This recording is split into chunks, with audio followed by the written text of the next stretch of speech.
Hey y'all, I just wanted to check in today and first share with y'all I'm having an okay day today. Yesterday I was in a lot of pain. I think because I had driven about 6 hours the day before from Tallahassee back to West Palm Beach, and today I woke up and I was doing okay. I slept a bit more than usual, but then kind of got up and feeling all right. Not great, but I'm feeling okay. So that's a praise today. I'm really grateful for God giving me a good morning here, and I did a little bit of mindfulness. 10 minutes of trying to sit in peace and practice some things of ways of de-stressing. So here's the deal. This is what this video is about, is the difficulty of choosing which treatment to do. And right now I'm in the midst of trying to decide whether I should do this treatment in Tallahassee or to not do the treatment and to try to find something else or move someplace else. There's kind of a couple things on my mind and on my heart. So with this treatment, in Tallahassee, I'm not sure that I trust what's going on there. They do some things with frequencies and just like reading what's in your body based upon frequencies, which is, I've been to that before, and they're requiring me to do it in order to continue with treatment, and of course it costs money. My insurance is covering most of what's going on there, I think. I never know until I get into it, but at the front they want $270, one for this frequency thing and another for ozone treatment, where they stick an IV in you with ozone treatment. So I don't know, there's a lot going on there. They want to put me on Rocephin for a month, or they actually want to do 3 months, but I don't know if my insurance will cover more than a month. So I've got to go figure that out. So I would have to move my life out there, and I don't know if it'll be a month or 3 months or a year or 2 years. You just kind of go with a place and try to see if it works, and try to commit as best as you can to the program. Now the other thing is,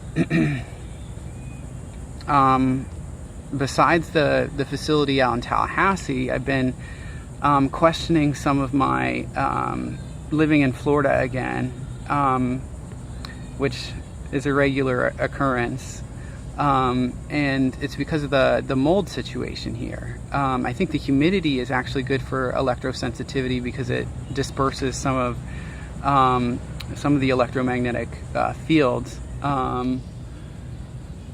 but I think that it's not good for the mold. And when I was at the hotel this weekend in Tallahassee, I had gone because I wanted to check out and see if I could run my business and maybe see if there's a okay place for me to live with electromagnetic sensitivity. And I think that there are those things, so that's great. But I stayed in a hotel that was moldy, and my skin was kind of burning. I actually walked around with a 3M painter's mask, like one of those big ones. That looks like you're about to go into a gas mask, like you're in war or something.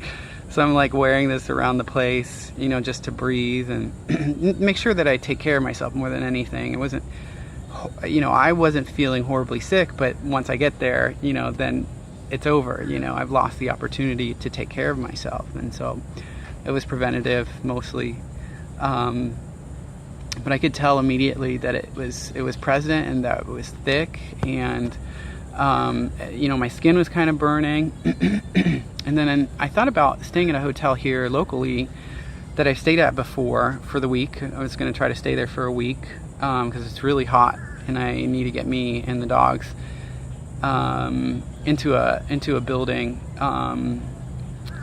to sleep at night. And so anyways, I went in there. I never brought my electrosmog meter because I started going there when I was I didn't know about this meter and how to read it and look at it. I had just gone before and I did okay there, and so it kind of became where I would go. And so I went there, and this time I brought my meter and I went to a room that I did okay at. There's kind of like different rooms I had better and worse experiences. Well, the last room that I was in, kind of went and like read the meter outside the room, and it was really high. Now it could be some different inside the room, but but there are some things about the outside of the room that stay pretty consistent once you walk in. Particularly like radio frequencies, and including cell phone towers and radio towers.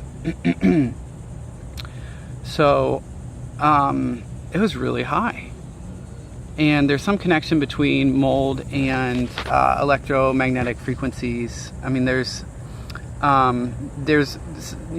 proof scientifically that electromagnetic frequencies cause mold to grow.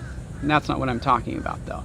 What I'm talking about is my body's reaction to mold and electromagnetic fields, and the relationship between the two. Does mold cause my electromagnetic sensitivity issues, where my nervous system has been shot because of the mold, and it's on edge because of the mold? So then, for some reason, my body responds to electromagnetic fields now, because my nervous system, the electrical system in my body is already messed up.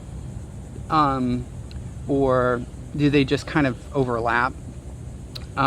Is the mold like not sort of like causal in creating the situation, but it's just like that kind of gets messed up, and then also electromagnetic fields kind of get messed up. I'm not sure I'm communicating that right, but I'm wondering if the mold has a long-term causal effect on electromagnetic fields. Now, I don't think that I've been outside of a significantly moldy environment in years, and so I'm wondering if I need to go to a place that does not have much mold.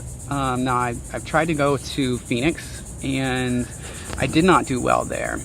Now, that could be because I was too close to different cities, and so maybe I need to get outside of the city more and just see how I do there. Maybe I can go to a place that's just a little less moldy than here. I mean, being in the tropics, it's just like tons of fungus and mold, because it's real wet and humid. So if I could get away from that, maybe that'll help. So these things are running through my mind. I'm not sure what to do. If you pray for me about having wisdom for this, that would be super helpful.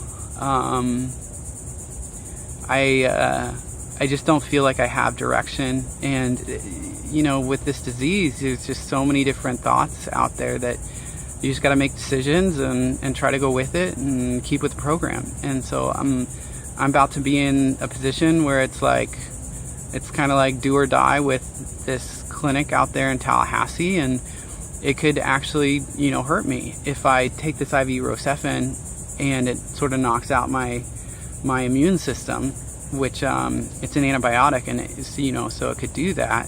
I could be really in a really dangerous place. So, but sitting and doing nothing is kind of not an option either. So there you go.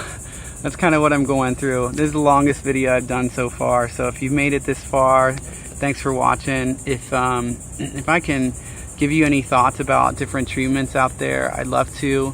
I don't know that I'm going to be able to. Some things work for some people and some things don't, and there's just so many different theories. And yeah, if you have any questions about Lyme or electrosensitivity, go ahead and ask them. I'll try to get back to you.